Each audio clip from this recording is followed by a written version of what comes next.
Thank you so much, Kyla, and thank you all for coming today. As Kyla said, my name is Janie Brooks. I'm the Climate Change Projects Manager at EOS Eco-Energy. I started at EOS almost 3 years ago, and yeah, I'm still a little bit new to doing these assessments for homeowners around here, but the yeah, the aim of this webinar is to kind of do like a basic overview of how homeowners can reduce their flood risk. So the agenda for today's webinar, I'll talk a little bit about the work that EOS does and how this fits into it. And then I'll go over the major sources of flooding in the home, how to assess your own home's flood risk, home flood mitigation measures, and maintenance best practices. And I'll leave you all with some resources for home flood protection. And then I put Q&A at the end, but I want to invite anyone that has a question during the presentation to raise their hand or pop it in the chat. Kyla will be monitoring the chat, and yeah, so she can relay those questions, and then there'll be more opportunities for questions at the end, but I don't want you to forget your questions if you have to wait until the end. So feel free to interrupt and put your hand up, unmute if you have questions throughout.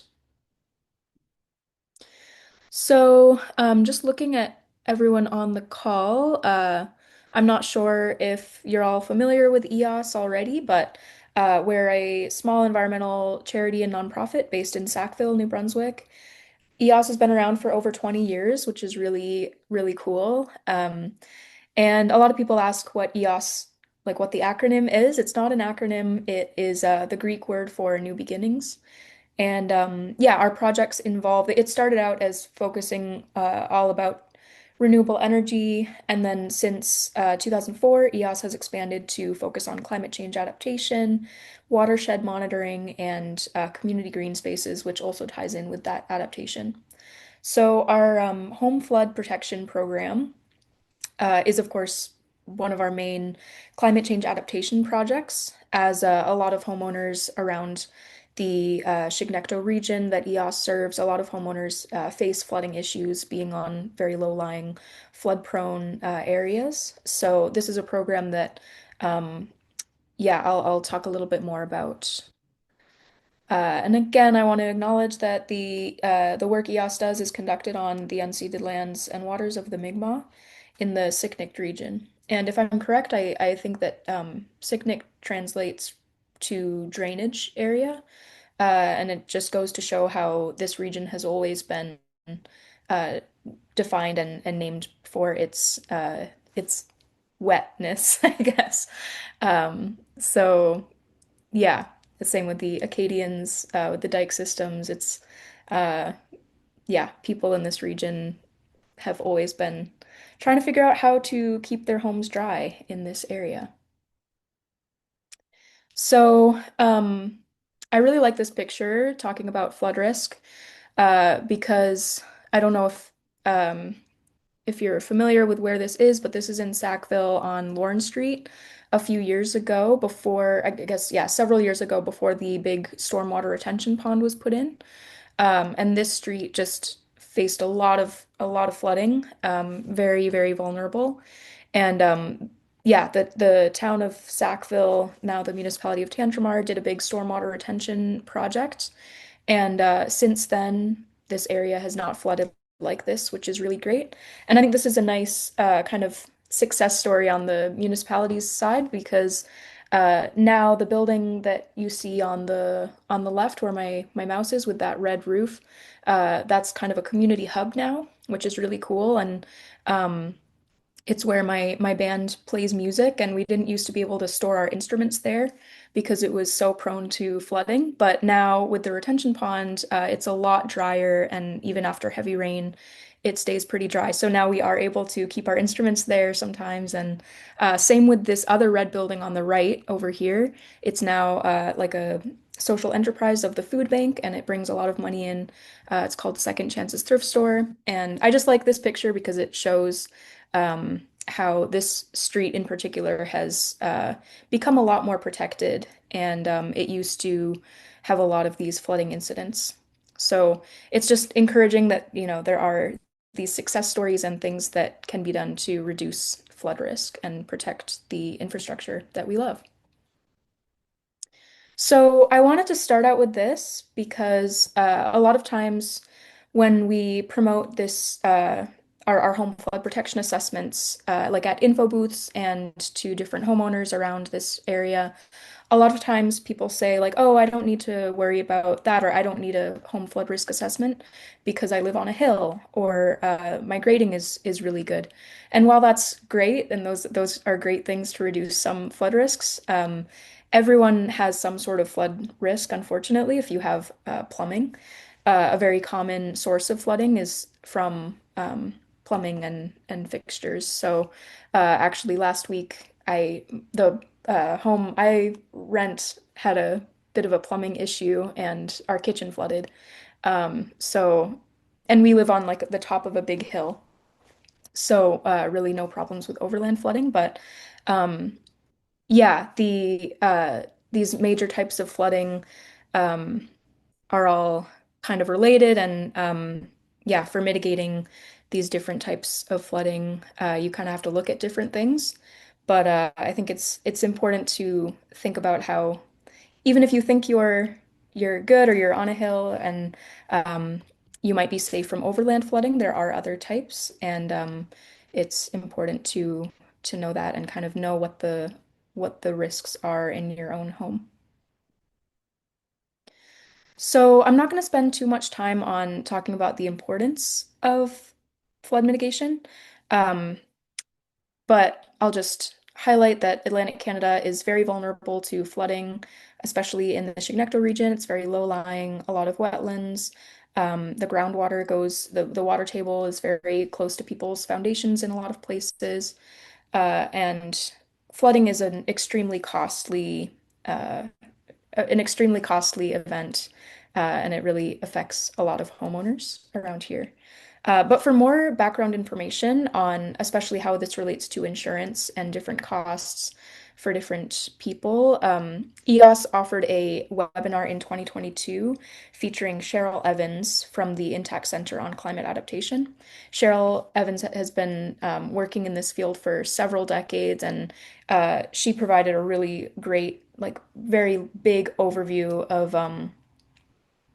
of why flood mitigation is so important, and it's just getting more and more necessary as the climate changes. So I've linked that YouTube recording of that webinar if you're interested. Today, I will be keeping it more with the basics and talking more about how EOS can help with different programs that we offer from year to year, and how you can kind of assess your own flood risk. But for more of a detailed, in-depth lecture, I guess, I would visit this really great webinar from 2022. So, of course, climate change is increasing flood risk, especially in this region that's very vulnerable to climate change. Yeah, rainfall is becoming more frequent and intense, and post-tropical storms are increasing in frequency and intensity. And of course, flood risk relates a lot to the location and age of a home. And in this area in New Brunswick, and in Atlantic Canada, there are a lot of very old homes and old infrastructure. So that is a hardship that adds to flood risk. And I wanted to highlight this kind of flow chart from the Intact Center on Climate Adaptation. So rising home flood costs is a huge issue, and there are kind of three major contributors. Of course, one is what I just talked about with climate change and changing weather patterns. Another is aging infrastructure, roads, and things that are under larger jurisdictions like the province and municipalities. And then the third component is inadequate home flood resilience and knowledge of how to protect your own home and your own living space from flooding. So the only area that's under direct control to reduce that yeah, that residents can reduce is increasing individual home flood sorry, yeah, reducing your own home's flood risk. Of course, you can advocate for your municipality or different organizations to work on, say, development, as like the increase of hard surfaces caused by development can increase flood risk at a larger scale. And you can advocate for climate policies and stuff like that. But a really great place to start and yeah, a place that you have full control over is reducing the risk in your own living space. So again, I'm going to keep bringing up the Intact Center on Climate Adaptation. It's based out of Ontario. So EOS uses flood risk assessment criteria developed by the Intact Center on Climate Adaptation. But we EOS did kind of adapt it to be more fitting to the Maritimes and specifically our very low-lying region. For example, the standards and best practices are a bit different out of Ontario because, um, yeah, their sump pumps might be expected to not run as much, but here it's a different story. A lot of people sump pumps run all day, every day, and that's kind of just a necessity for some homes. So EOS has assessed 56 homes in the past few years. These homes have been all around the Chignecto region on the New Brunswick side. We get funding for this through the New Brunswick Environmental Trust Fund. And yeah, all of EOS staff have training from the Intact Center on how to use the tool and also took a class through the University of PEI on this matter as well. So, in assessing your home's flood risk, we always start with the basic questions, kind of getting an idea of what people have dealt with before. Has there been flooding in your home before? How severe was it? How many times? What was the source? Just to kind of understand the future risk. Another big thing is finding out if you live on a very flood-prone area. New Brunswick has flood maps that are available for everyone to go in and kind of put their address in and see what the risk is for their home address. Again, I'm going to point you to this other webinar that's by someone who's much more of a expert and specialist than I am.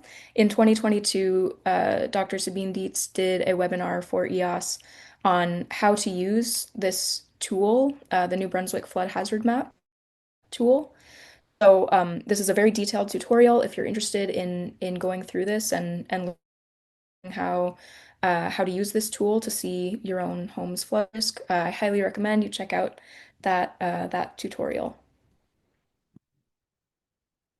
So now I'm going to walk you through the way that EOS does these assessments because when we promote them, a lot of times people have a lot of different questions about how they work. Uh, I'll also say that these assessments that EOS does, these home visits, the reports from them are completely confidential.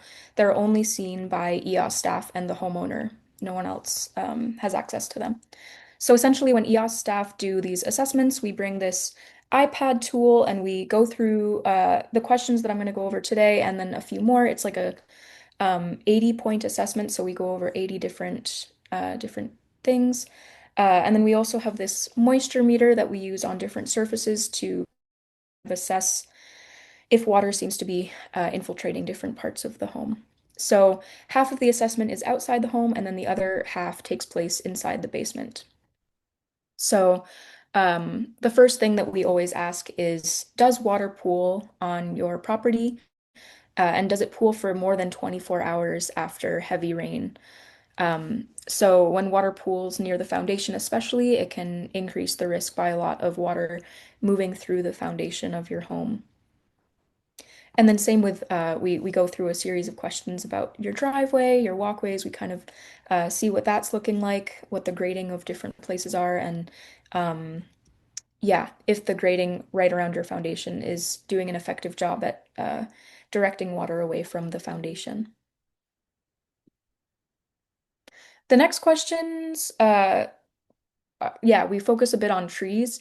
This one is a bit nuanced because, of course, trees have an important role to play in climate adaptation with producing shade and yeah, trees have a lot of meaning to people, and a lot of people move into their homes because they love the trees on the property. But we do just evaluate this element of the risk because, uh, of course, during storms, trees can pose a risk, and then also roots can infiltrate the foundation of the home and the sewer lateral. So. Just kind of evaluating the state of trees and the size and how close they are to the home. And yeah, talking to the homeowner about if they've ever had like an arborist or in Sackville, a lot of people that we visit have had woodpecker tree care. That's a great local resource for evaluating the health of trees and stuff like that. Next, we look at efflorescence and cracks and gaps in the foundation. So efflorescence happens on concrete, and it can look kind of like mold, but it's not mold. It's just this mineral buildup of salts that happens when moisture is high in the concrete. So efflorescence just kind of indicates where there is a lot of moisture. Um, and yeah, seeing this on different places on the foundation can indicate that moisture is entering through. And removing efflorescence is also a good idea because while it's not like a safety hazard or anything, it's just some salt buildup. It can kind of block water from. So yeah, concrete is porous and efflorescence kind of blocks those pores and prevents further drying from happening. So when there's moisture in the foundation that needs to dry, efflorescence can kind of keep that moisture trapped in some ways. So this can kind of just be scraped off with a dry brush. If there's a lot of it, you might have to use a little bit of vinegar or an acid, like a weak acid of some kind. But this is easy. An easy thing for homeowners to do is keep an eye out for efflorescence, that white mineral buildup, and just remove it by brushing it off so that the foundation can breathe. And then also, we talk about foundation planting. So any garden beds or trees, or shrubs or bushes that are right up against the foundation, they can look really beautiful, but if they're blocking the foundation from sunlight and airflow, it can cause more moisture to build up in the foundation. So, ideally, a foundation is exposed to airflow and, if possible, some sunlight to keep it dry.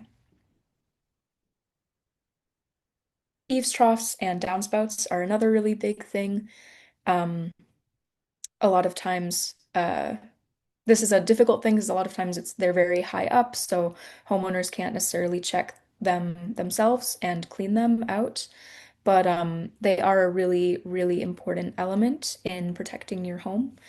So, yeah, downspouts in particular, the best practices recommendation is that they deposit water at least 6 feet away from the foundation. So downspout extenders can go a long way in reducing your flood risk by making sure that there's not a bunch of water being deposited during heavy rain right along the foundation.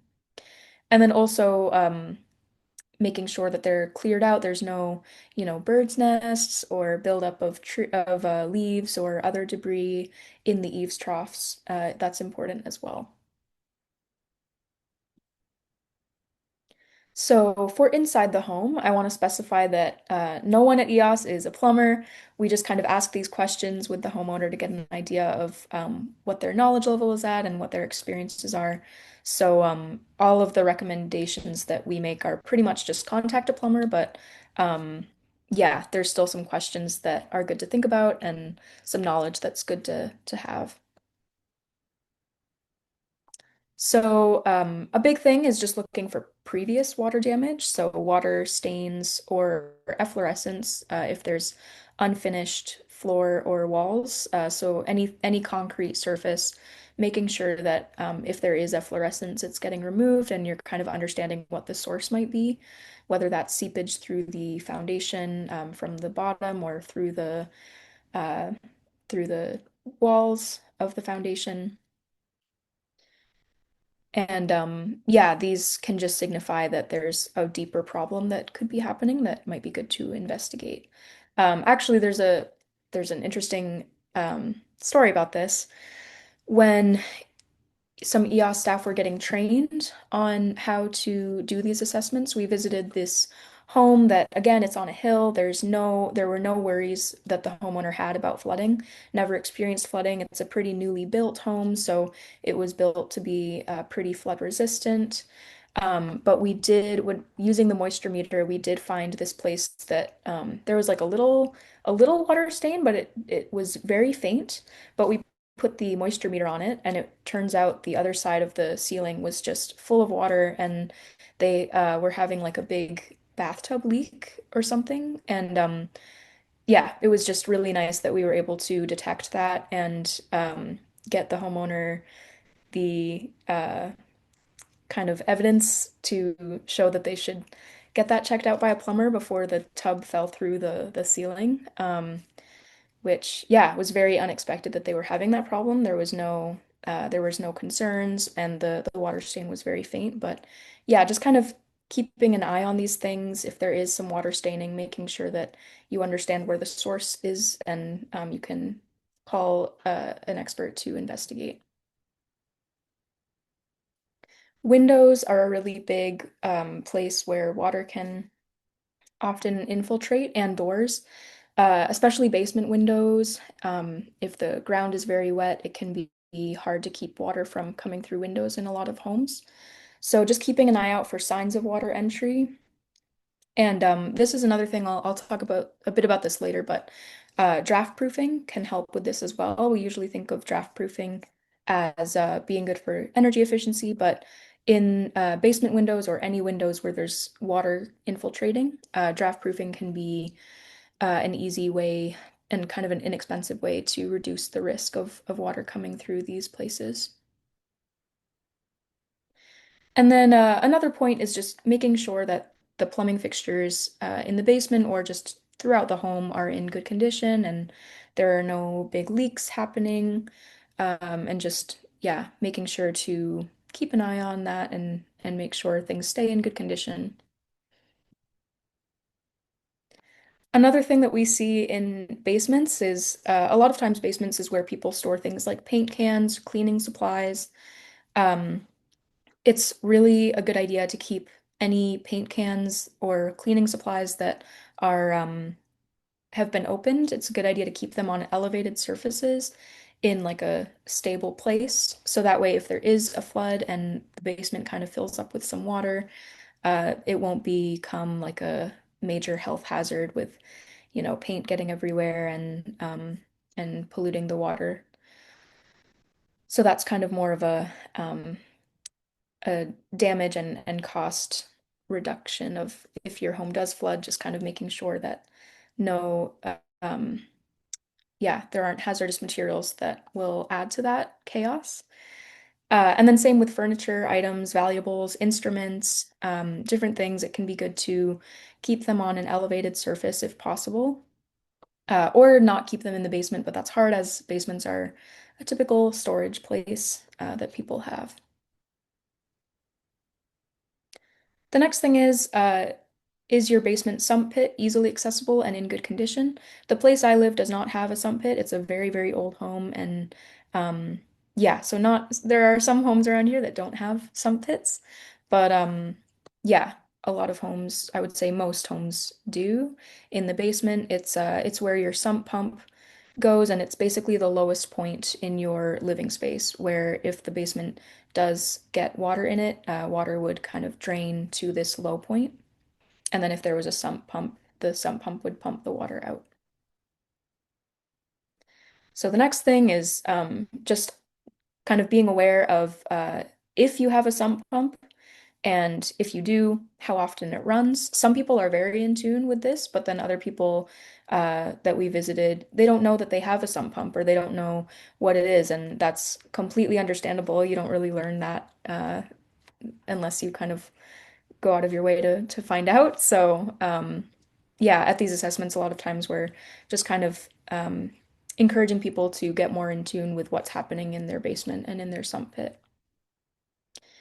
And then also I'll add for the sump pit, keeping it like clear of like not storing things right on top of it, making sure it's accessible in case there's a flood event or something and you need to access that place, and just not impeding water from flowing towards it is important. Another big thing that a lot of people around here do not have, again, like older homes and stuff, and they're not required in a lot of places, is backwater valves. So essentially, backwater valves make sure that sewage is only flowing out of your house and it can't flow in. Um, and for people that we have visited that have backwater valves, I've never seen one with an alarm, but the Intact Center on Climate Adaptation does recommend making sure that there is an alarm on your backwater valve.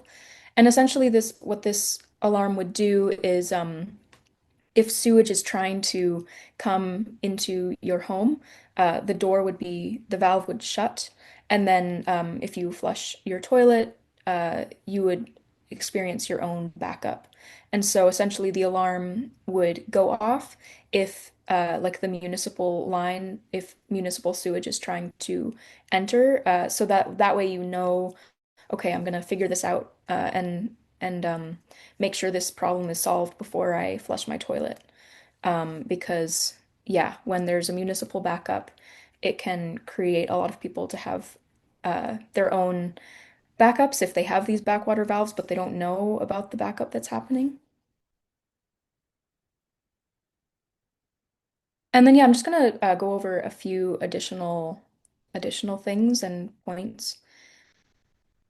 So I added some slides about draft proofing. EOS has done draft proofing parties in the past, and we have on our YouTube channel, we have some tutorials. I don't think I added links, but it's the same YouTube channel where the other webinars are linked to. So, um, but yeah, draft proofing, I guess you can also call it flood proofing if you're having water infiltrate your windows. Windows can be very expensive to replace, so if you're not able to do that, adding some strips or caulking can go a long way in kind of mitigating it in the short term at least.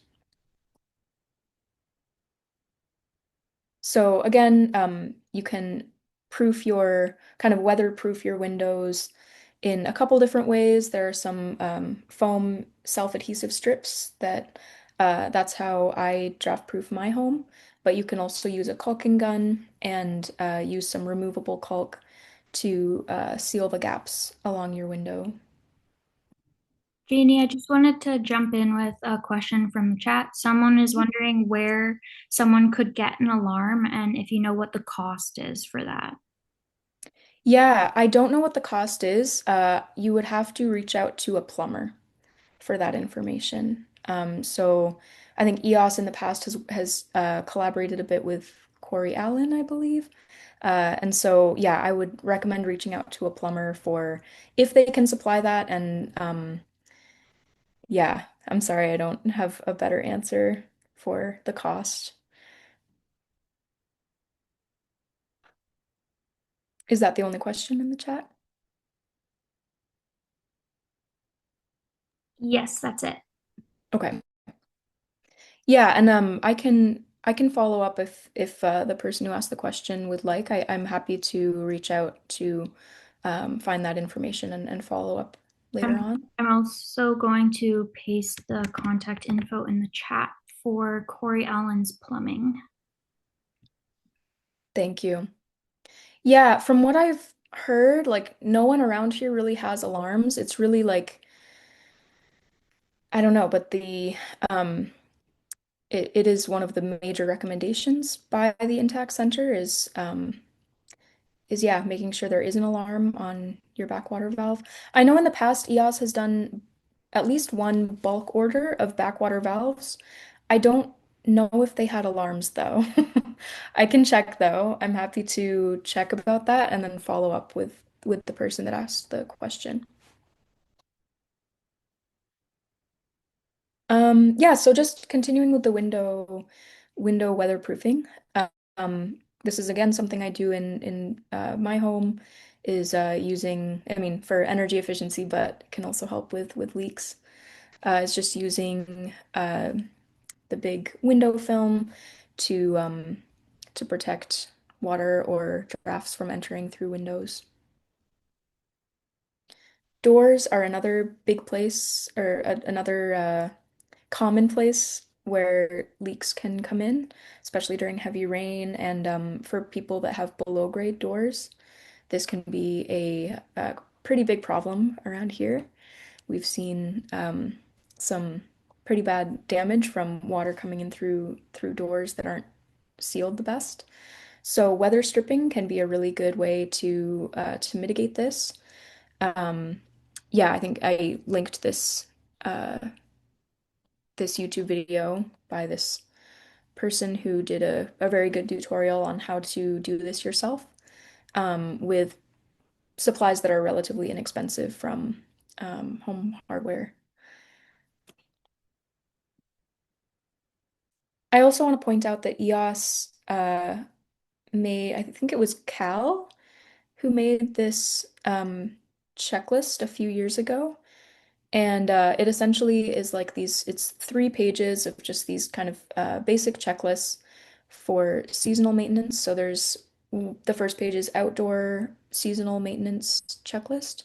And yeah, it goes over what we've already talked about is just making sure everything's in good shape and the downspouts are extended properly.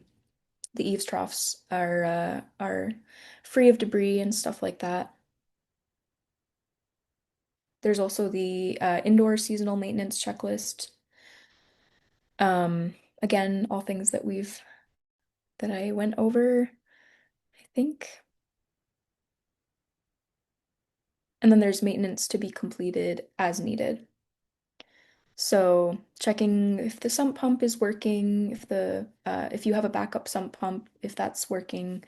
Backup power sources is something we also talk about a bit because in the case of a power outage happening, the sump pump, of course, would not run.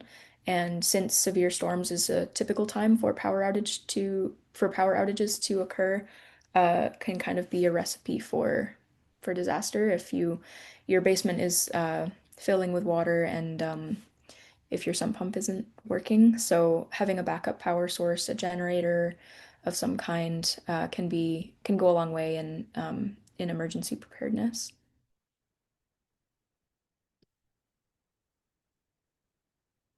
And then I just want to talk about a couple things that EOS does with our different projects that do relate to flood mitigation. So this past summer, EOS planted 4 rain gardens for homeowners.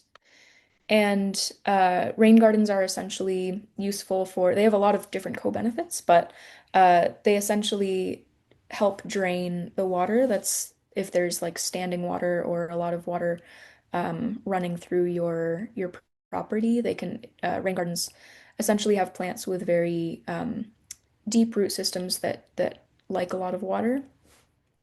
And then yeah, they have lots of co-benefits. They're really pretty. They're good for pollinators. And yeah, so that's one thing that EOS is a big proponent of rain gardens. And then rain barrels as well, they can help reduce the amount of water that's landing right near your home from the eaves troughs. And they can also be good during droughts, like we saw this past summer.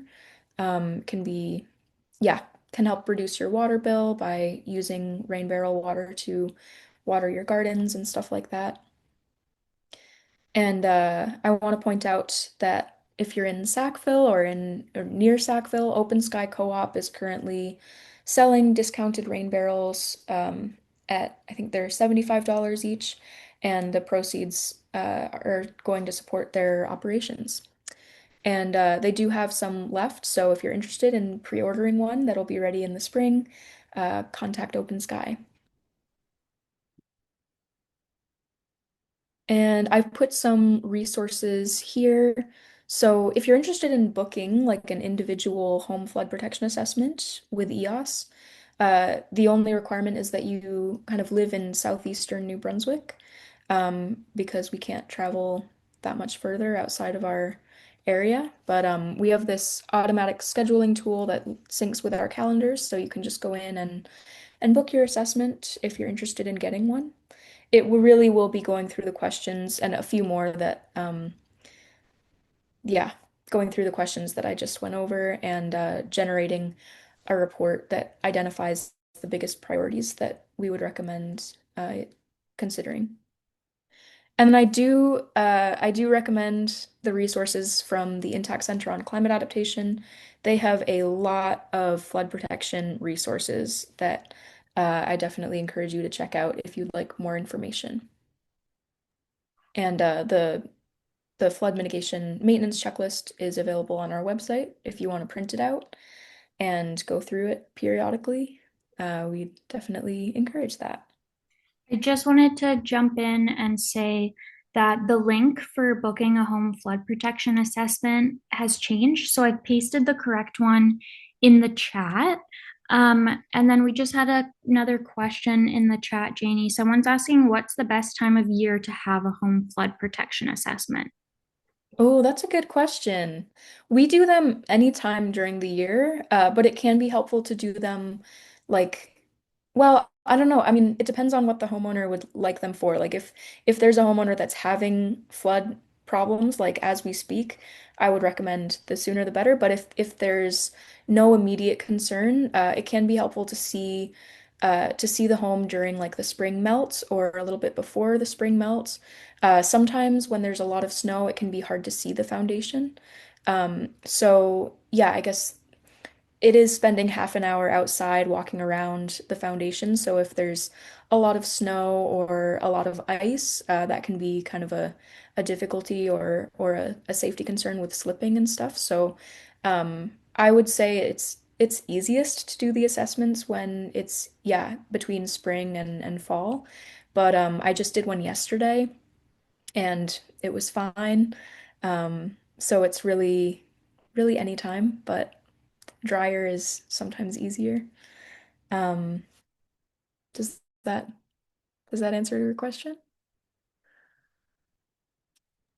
Yeah, they said thanks in the chat. Amazing. And I will also say like um I know this whenever we do these assessments, like there's a huge variety in the knowledge and the prior knowledge that the homeowners have. Some homes we visit, like yeah, it's some people have never thought about any of these questions, or they've, especially if they've moved from another place where there's really not much flood risk.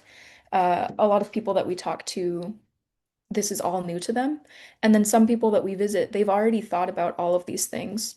So that's why these individualized assessments are really helpful because um, everyone's kind of at a different level with like what they know and what they've already done with their homes. So yeah, I'll just point that out. That's kind of why I kept this presentation to be uh, pretty basic with the information, just knowing that there's a lot of people that live in this area who are not familiar or aren't used to thinking about these things. If they're yeah from a different place or stuff like that. I'll also say like the EOS staff, like we work very hard to make it like a very non-judgmental experience. I know like a lot of people don't want people to see their basements, if especially if they've had flooding issues. I know like my home that I grew up in, the basement was carpeted and it was always so floody and musty. Whenever there was a big rain, water would come in, and I remember it being a huge source of like embarrassment. No one was allowed in the basement. Like if we had guests over, no one could go in the basement. And I think that's a very common thing that we've seen as well, where people get very like, I don't know, it's a big source of stress for some people to think about their basement. Unfortunately, if people have had a lot of issues and they um yeah, I think a lot of people sometimes feel like ashamed or embarrassed that they haven't addressed things already, but like we work very hard to make it like a completely judgment-free zone. We get it. I mean, like I said, my kitchen just flooded last week and it's still not fixed. So yeah, there's judgment. But a lot of people are like, oh, I don't want to have an assessment because I don't want people to see my messy basement. But we do not judge at all. So I might just stop sharing because I can't see anybody. There everyone is. Are there any other questions that people have or things to share?